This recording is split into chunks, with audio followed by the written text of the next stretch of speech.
Di jantung Pulau Jawa, terukir kisah keagungan dan kejatuhan sebuah imperium, Kerajaan Kediri. Tahun 1045 Masehi, Raja Airlangga membelah kerajaannya, Kahuripan, menjadi dua demi menghindari perang saudara. Terciptalah Janggala di timur dan Panjalu atau Kediri di barat. Konflik tak terhindarkan. Setelah konflik berkepanjangan, Panjalu yang berpusat di Kediri mulai menegaskan dominasinya. Kediri berkembang menjadi pusat agraris dan maritim yang kuat, dengan Sungai Brantas sebagai urat nadi perdagangan. Puncak kejayaan terjadi di masa Prabu Jayabaya, raja yang dikenal bijaksana dan visioner. Ramalan Jayabaya, Jangka Jayabaya, menjadi warisan tak ternilai, meramalkan masa depan Nusantara. Di era ini, sastra berkembang pesat.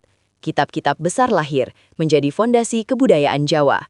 Kakawin Baratayuda, karya Empu Sedah dan Empu Panuluh, menggambarkan epik besar Perang Kurawa dan Pandawa.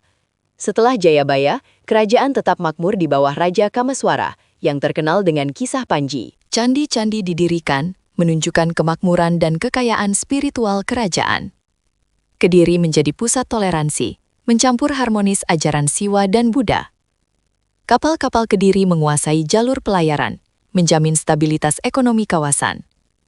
Memasuki masa Raja Kertajaya, bibit perpecahan mulai muncul di istana.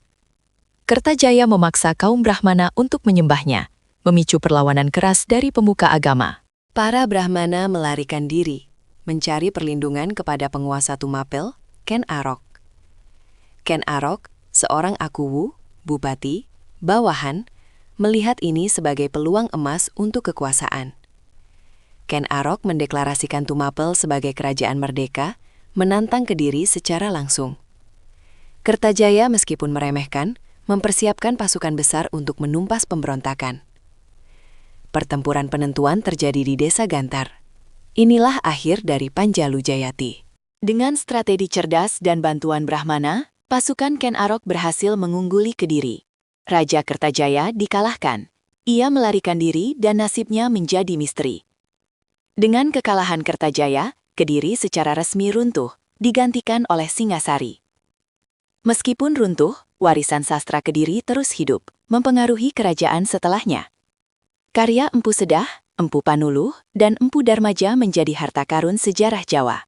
Situs seperti Candi Penataran, meskipun diperluas Majapahit, memiliki akar arsitektur dari era Kediri. Kisah Panji yang populer hingga ke Asia Tenggara berawal dari masa kerajaan Kediri. Masyarakat Kediri terkenal tertib, dengan sistem irigasi dan pajak yang terstruktur. Kediri mengendalikan perdagangan beras dan rempah-rempah, menjadikannya kunci ekonomi Jawa. Kejatuhan Kediri menunjukkan betapa rapuhnya kekuasaan jika pemimpinnya kehilangan dukungan spiritual rakyat. Warisan mereka tetap abadi, menjadi fondasi bagi kemaharajaan Majapahit di masa depan. Kisah Kediri mengajarkan kita pentingnya kebijaksanaan dalam memimpin dan menghargai nilai-nilai keagamaan.